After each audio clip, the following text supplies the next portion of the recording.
కర్ణాటకలో కొత్త ప్రభుత్వ ఏర్పాటుపై కాంగ్రెస్ అధిష్టానం కీలక కసరత్తులు చేస్తోంది. కేర్ టేకర్ సీఎం సిద్ధరామయ్య కాబోయే ముఖ్యమంత్రి డీకే శివకుమార్ ఢిల్లీలో ఉన్నారు. హైకమాండ్ పెద్దలతో వరుస భేటీలు నిర్వహిస్తున్నారు.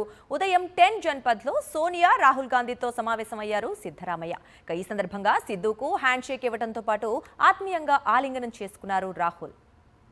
కర్ణాటకలో తదుపరి ప్రభుత్వం ఏర్పాటు, మంత్రివర్గ కూర్పుపై రాహుల్ గాంధీ, సిద్ధరామయ్య చర్చలు జరిపారు.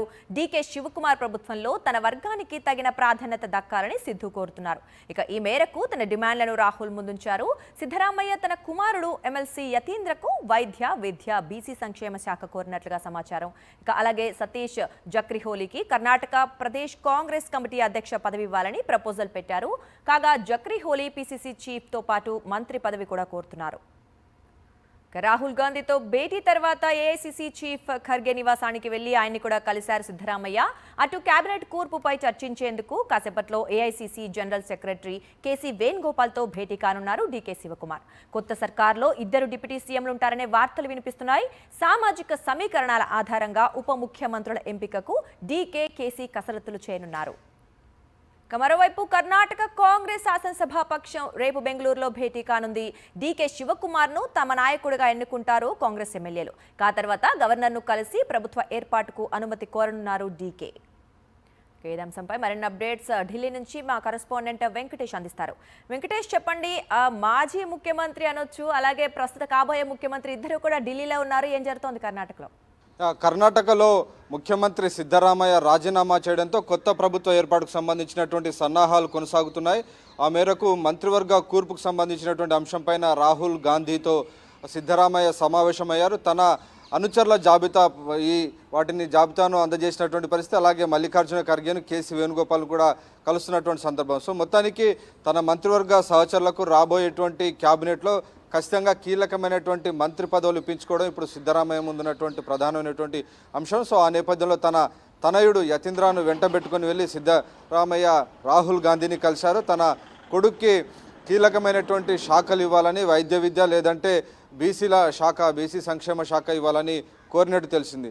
వాటితో పాటు ప్రధానంగా తన అనుచర వర్గానికి, అలాగే రాబోయేటువంటి రాజ్యసభ ఎన్నికలు, కౌన్సిల్ ఎన్నికల్లో కూడా తన అనుచరులకు పెద్ద ఎత్తున టికెట్లు ఇప్పించుకునే దిశగా సిద్ధరామయ్య రాహుల్ గాంధీతో చర్చించినట్టు తెలిసింది. సో మొత్తానికి ఇప్పటికే అధిష్టానం సిద్ధరామయ్యను రాజీనామా చేయమని ఆదేశించడంతో ఆ ఆదేశాలను తూచా తప్పకుండా అమలు చేస్తూ నిన్ననే ఆయన రాజీనామా చేయించుకోవడం, అలాగే ఆమోదించుకోవడం అంతా కూడా పూర్తయింది. సో నాయకత్వ మార్పిడి ప్రక్రియ అంతా కూడా చాలా సజావుగా, వేగంగా ముందుకెళ్తున్నటువంటి నేపథ్యంలో ఖచ్చితంగా తన వర్గానికి న్యాయం చేయించే దిశగా సిద్ధరామయ్య ఈరోజు ఢిల్లీలో అధిష్టానం పెద్దలను కలిసి తన విషయాలన్నిటిని కూడా, తన డిమాండ్స్ అన్నిటిని కూడా వారు ముందు పెడుతున్నటువంటి సందర్భం మనకు కనబడుతుంది. సో 1-2 రోజుల్లో ఈ మంత్రివర్గ కసరత్తుకు సంబంధించినటువంటి మొత్తం పూర్తి అయ్యేటువంటి అవకాశం ఉంది. సో ఒకసారి మంత్రివర్గ రూపకల్పన పూర్తయితే జూన్ 1 లేదంటే 3వ తేదీన వచ్చే సోమవారం లేదంటే బుధవారం రోజున నూతన ముఖ్యమంత్రిగా డీకే శివకుమార్ ప్రమాణ స్వీకారం చేసేటువంటి అవకాశం ఉందని తెలుస్తుంది. సో ఆ మేరకు డీకే శివకుమార్ను కన్సల్ట్ చేసిన తర్వాత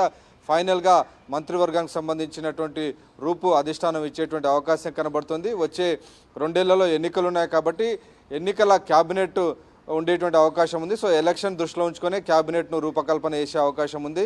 సో అహిందా లీడర్గా ఉన్నటువంటి సిద్ధరామయ్యను పదవి నుంచి తొలగించినటువంటి నేపథ్యంలో అహిందా సామాజిక వర్గంలో ఉన్నటువంటి కీలక నేతలందరికీ మంత్రి పదవులు కట్టబెట్టడం, లేదంటే ఉప ముఖ్యమంత్రి పదవులు కట్టబెట్టడం ద్వారా కాంగ్రెస్ హైకమాండ్ ఒక సిగ్నల్ వర్గాలకు పంపాలని భావిస్తోంది. ఖచ్చితంగా ఆ మేరకు ఓబీసీ వర్గాలకు, అలాగే ఇటు ఎస్సీ, ఎస్టీ, మైనార్టీ వర్గాలకు ఉప ముఖ్యమంత్రి పదవులు ఇవ్వాలని అధిష్టానం ఆలోచిస్తుంది. సో దాని ద్వారా తాము ఈ వర్గాలను విస్మరించలేదు.